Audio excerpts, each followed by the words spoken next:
जिसकी वजह से वो ईडी के सामने पेश नहीं हो रहे हैं? ये मेरा सवाल था।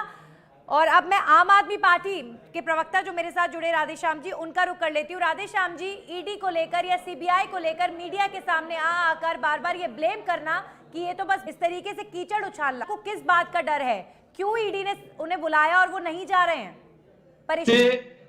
आपके सवाल पे भी हंसी आ रही है कि अरविंद केजरीवाल को किस बात का डर है।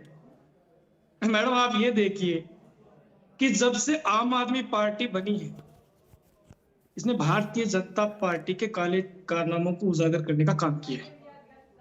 अगर आप ये कहो कि अरविंद केजरीवाल डरता है, तो मैं आपको कहना चाहूंगा कि अरविंद केजरीवाल नहीं डरता है। उन्होंने कहा कि मैं कट्टर ईमानदार हूं, और उन्होंने अपनी ईमानदारी का सबूत दिया है कि दिल्ली की जनता ने उनको 3 बार वहां का मुख्यमंत्री बना दिया। पंजाब के अंदर हमें सत्ता सौंप दी, और हमें गुजरात के लोगों ने इतना बहुमत दिया कि हम राष्ट्रीय पार्टी बनकर आपके बीच में बैठे। ये भारतीय जनता पार्टी को कभी सहन नहीं हो सकता, क्योंकि भारतीय जनता पार्टी चाहती है कि इस देश के अंदर किसी प्रकार का कोई विपक्ष नहीं रहे। इस देश के अंदर सिर्फ और सिर्फ ये धर्म मजहब के नाम पर इस आम जनता को गुमराह करते रहे। अरविंद केजरीवाल ने वो काम किया जो भारतीय जनता पार्टी ने आज तक करने का काम नहीं किया। हमने शिक्षा का सबसे बड़ा मॉडल दिया, तो हमारे मंत्रियों को जेल में डाल दिया गया, और ये आरोप लगाया कि शराब घोटाला, मैं पूछना, तो हमारे मंत्रियों को जेल में डाल दिया गया, और ये आरोप लगाया कि शराब घोटाला, मैं पूछना चाहता हूं कि शराब घोटाला क्या था।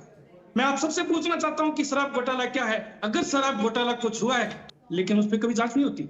मेरी बात तो शिवाल जी जाएंगे, उनसे सवाल जवाब होंगे। आप मेरी बात सुनिए, जांच मेरी बात तो सुनिए सर। केजरीवाल डरता है। मैं कहता हूं कि देश का प्रधानमंत्री भले अपने आप को 56 इंच का सीना रखने वाला कहे, वो प्रधानमंत्री अरविंद केजरीवाल डरता है। वो मैंने आपसे सवाल किया था, बड़ा बुरा लग गया आपको। मेरी बात सुनिए राधेश्याम जी, अगर डर हमने पेश होने में क्या तकलीफ, पहली बात। दूसरी बात, आप कह रहे हैं मेरा सवाल ही नहीं सुन रहे। 8 माह पहले सीबीआई का नोटिस आता है, अरविंद केजरीवाल जी वहां उपस्थित होते हैं, और पूरी उन्होंने अच्छी तरीके से उनको कोऑपरेट किया और एक बात का जवाब दिया।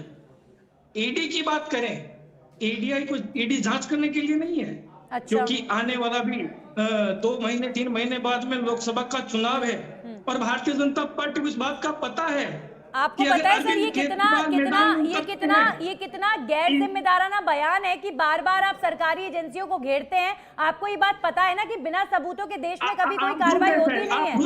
गैर जिम्मेदाराना है, आपने ही कहा है। ये सुनिएगा, आपने कहा गैर जिम्मेदाराना। मैंने नहीं बोला, आप लोग बयानबाजी कर रहे हैं, उसे लेकर मैं सवाल कर रही हूँ। बार बार ईडी सीबीआई को घेरना बिना सबूतों के। हमारे लोकतंत्र में, हमारे कानून में कभी कार्रवाई किसी पर होता पर ही देश चल रहा है, और बार बार आप लोग कहते हैं सीबीआई बीजेपी चला रही है और ईडी बीजेपी चला रही है।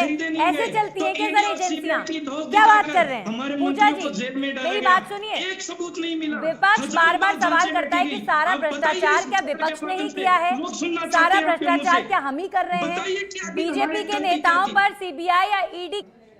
आपने देखा? पूजा कपिल मिश्रा जी बोलिए। आप आम आदमी पार्टी के प्रवक्ता के पास मैं वापस लौटूंगी, जरा बीजेपी का जवाब।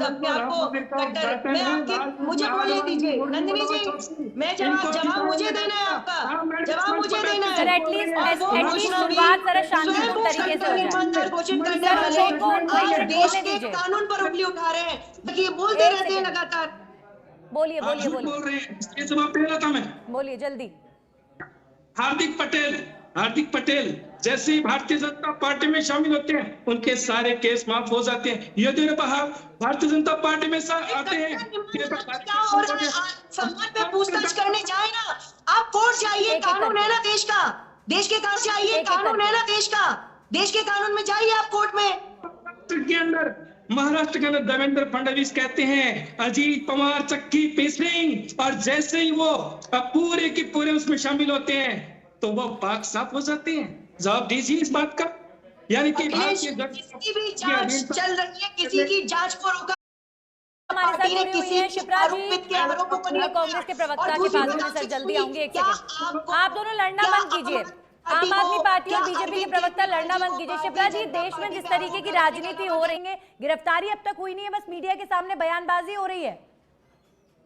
देखिए, मैंने पहले भी कहा कि जितनी बार ईडी का नोटिस आया, हमारे मुख्य अरविंद केजरीवाल जी ने प्रत्येक नोटिस का जवाब दिया, सवाल भी पूछे उनसे, लेकिन ईडी ने उसका जवाब नहीं दिया अभी तक। फिर किस उद्देश्य से मुझे बुलाया जा रहा है? इससे पहले सीबीआई ने बुलाया है, अरविंद केजरीवाल जी वहां उपस्थित हुए हैं, प्रत्येक सवालों का जवाब दिया है।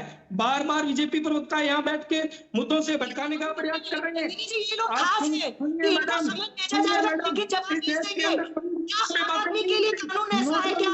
क्या आम आदमी के प्रवक्ता से पूछ रहे हो? आप बेकार करने के लिए करनी है। आप खास हैं, आप अपने आप को खास मानिए ना। मैं नहीं बोलते, और आप इस डिबेट में बैठकर बार बार झूठ बोल रहे हो कि अरविंद केजरीवाल ने सिर्फ ईडी का अपमान किया है। ईडी इस समय गिरफ्तार करने के लिए ठीक है सर, ये